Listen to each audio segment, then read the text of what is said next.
اللہم انفعنا بما علمتنا وعلمنا ما ینفعنا وزدنا علما، آمین یا الہی آمین۔ ہم لاسٹ پروگرام میں ہم نے ایک پورا قصہ پڑھا تھا کہ بنی اسرائیل کون ہے۔ آپ کو یاد ہے وہ قصہ؟ میں صرف اس لیے بار بار ریپیٹ کرتی رہتی ہوں کہ آپ لوگ بھول نہیں جائیں، تاکہ آپ کو یاد ہو کہ ہم نے کیا پڑھا تھا کہ بنی اسرائیل کون لوگ تھے، حضرت یعقوب علیہ السلام کون تھے، ابراہیم علیہ السلام کی اولاد میں سے تھے، پھر کیسے نبوت ملتی گئی، اور ہم حضرت یوسف علیہ السلام کا بھی قصہ پڑھا تھا کہ وہ کیسے یوسف علیہ السلام مصر میں پہنچے تھے، کیسے بنی اسرائیل جو ہے وہ مصر میں آئے تھے، اور کیسے فرعون وہاں نے جب ان کو اپنا غلام بنا لیا تھا تو پھر کیا وجہ ہوئی تھی، موسیٰ علیہ السلام تک یوسف علیہ السلام سے ہم کیسے پہنچے تھے۔ اب میں آپ کو تھوڑا سا موسیٰ علیہ السلام کا قصہ آج بتاتی ہوں، تاکہ وہ بھی آپ کو جب آپ کو سمجھ آئے گی تو آپ کو اور بھی مزہ آئے گا کہ موسیٰ علیہ السلام کون تھے۔ اب ہوا کیا کہ فرعون جو تھا اس کو خواب آیا کہ بنی اسرائیل میں سے ایک ایسا شخص ہوگا جو آ کے پورا ان کا تختہ پلٹ دے گا۔ اب وہ جب اس کو خواب آیا تو اسے وہ بہت ڈر گیا، تو اس نے تمام آرمی کو یہ کہہ دیا کہ اب بنی اسرائیل میں کوئی بھی جب بچہ پیدا ہوگا تو اس کو قتل کر دینا ہے۔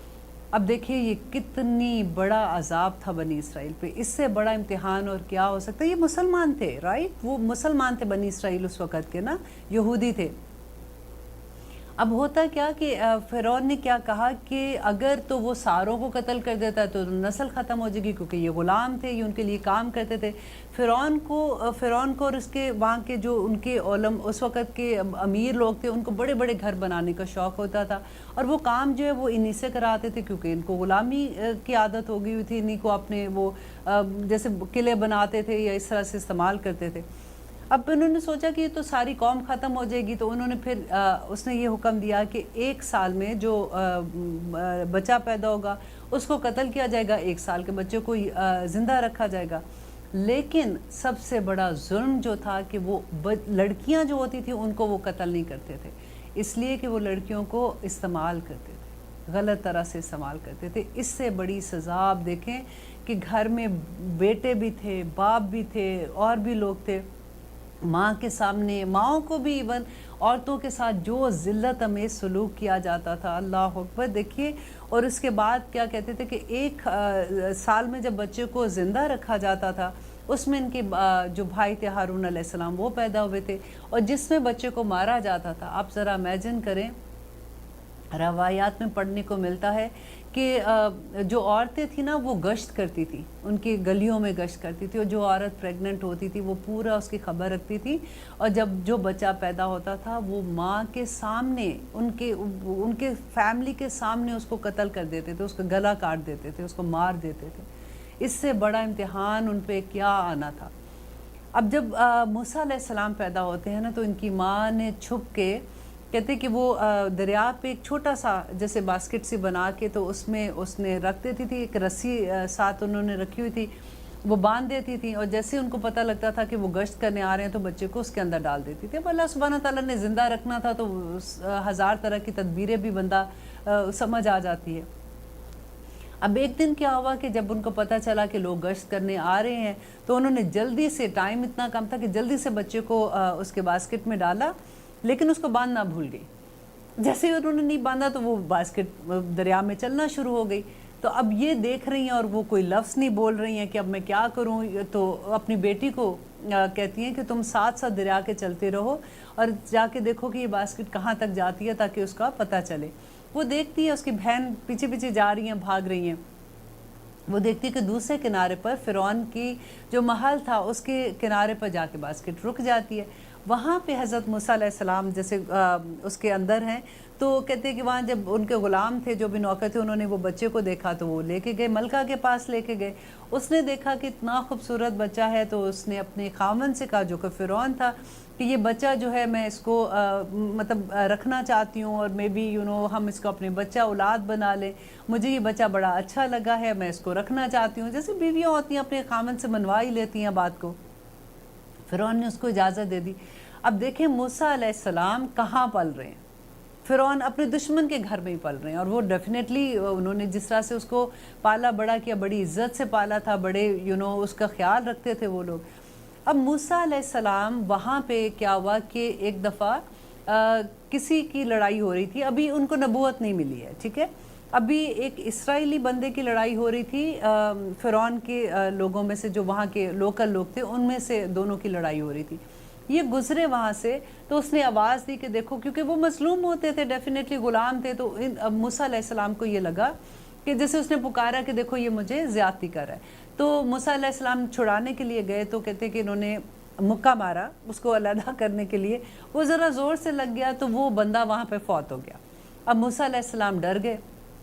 अब क्या हुआ कि अब मूसा अलैहिस्सलाम जैसे डर के अपने घर की तरफ भागे, तो उनको ये पता चला कि जो फ़िरौन के जो मशीर हैं सारे, वो वहाँ पे वो कह रहे हैं कि उनको इत्तला मिल गई। और उस ज़माने में भी यही होता था कि जो कत्ल है उसकी सज़ा कत्ल होती थी, कि वो पकड़ने के लिए कह रहे हैं। तो उसने कहा कि तुम यहाँ से भाग जाओ। तो मूसा अलैहिस्सलाम भाग के मदियन चले जाते हैं।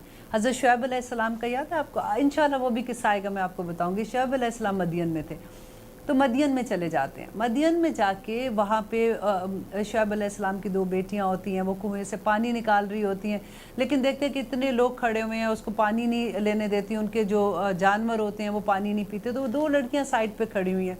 मूसा अलैहिस्सलाम देखते हैं तो उनसे पूछते हैं कि तुम साइड पे क्यों? तो वो कहती हैं कि जी यहाँ पे आदमी जब ये सारे ले लेंगे, क्योंकि हमारा कोई भाई नहीं है। उस ज़माने में भी देखें ऐसा ही होता था। तो जब ये फ़ारिग हो जाएंगे फिर हम अपने जानवरों को पानी पिलाएंगे और घर लेके जाएंगी। तो वो उनसे कहते हैं कि अच्छा मैं तुम्हारी हेल्प करता हूँ, तो उनके जानवरों को पानी पिला देती हैं। वो जब घर जाती हैं तो जाके अपने बाप से, शुएब अलैहिस्सलाम से ज़िक्र करती हैं। वो कहते हैं कि अच्छा वो उस आदमी को बुला के लाओ। तो उनमें से एक बेटी का बड़ा खूबसूरत बयान किया हुआ है कि वो शर्माती लजाती जैसे चल के वो आती हैं और आके ये लफ्ज़ है बाकायदा कुरान में जब उनका किस्सा आएगा, तो वो आके उनको कहती हैं कि मेरे बाप ने आपको बुलाया है और वो आपसे बात करना चाहते हैं कि आपने हमारी मदद की है। तो हज़रत मूसा अलैहिस्सलाम जाते हैं और वहाँ पे ये बात होती है कि अच्छा मैं तुम्हें अपनी बेटी से शादी कर दूंगा अगर तुम 10 साल के लिए या 8 साल के लिए, कहते हैं कि अब तुम खिदमत करोगे, तुम हमारे जानवरों को देखोगे, एंड फिर अगर तुम और बेहतर समझो तो तुम 2 साल और लगा लो तो और भी बेहतर हो जाएगा। तो इस अहद पे वो वहाँ पे रुके 10 साल। वहाँ से ये निकलते हैं अपनी बीवी को, जब पूरे उनके टाइम पीरियड मुकम्मल हो जाता है तो अपनी बीवी को लेके अब वो वापस, उनको मिस्र की याद भी आ रही है क्योंकि उनमें फैमिली उधर थी, सारे लोग उधर थे।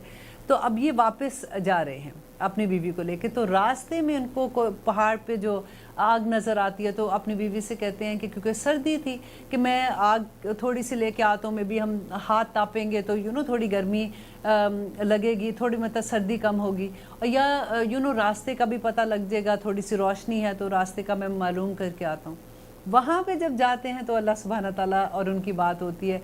अब जैसे कहते हैं कि मूसा को बुलाते हैं तो डर के दौड़ जाते हैं। फिर अल्लाह ताला कहते हैं कि वापस आओ मूसा, इंशाल्लाह सूरत आई थिंक नबा है, उसमें बहुत खूबसूरती से 30th पारे की पहली सूरह है जिसमें अल्लाह ताला बड़ी खूबसूरती से बयान करते हैं कि किस तरह से मूसा अलैहिस्सलाम से उन्होंने बात की और उनको कहा कि फ़िरौन के पास जाओ और जाके उसको कहो कि मैं तुम्हें वो सही रास्ता बताने आया हूँ, तुम एक रब को मानो। और वो कहता है कि मूसा अलैहिस्सलाम को कहता है कि तुम जाओ, मैं मुझे अपने वो लोगों को बुलाता है और उसको कहता है कि मैं तुम्हारा रब हूँ, और ये मूसा जो कह रहा है ये क्या कह रहा है, और वो सारा कन्वर्सेशन जो है वो सूरत नबा में है।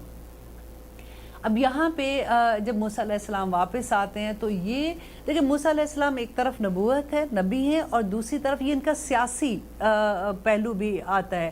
पहला दौर जो मूसा अलैहिस्सलाम का था वो नबूवत का से ज़्यादा सियासत का है कि कैसे वो अपने लोगों के पास आते हैं, कैसे उनको हिम्मत दिलाते हैं, कैसे उनको फ़िरौन से आज़ाद कराते हैं, कैसे उनको लेके जाते हैं। वो सारा अब ये किस्सा आएगा जब हम अब की आयत पढ़ेंगे कि अल्लाह सुब्हानहू तआला ने कैसे मूसा अलैहिस्सलाम को उनके लिए रहमत बना के भेजा था, क्योंकि वो बहुत हिम्मत वाले थे, ताकत वाले थे।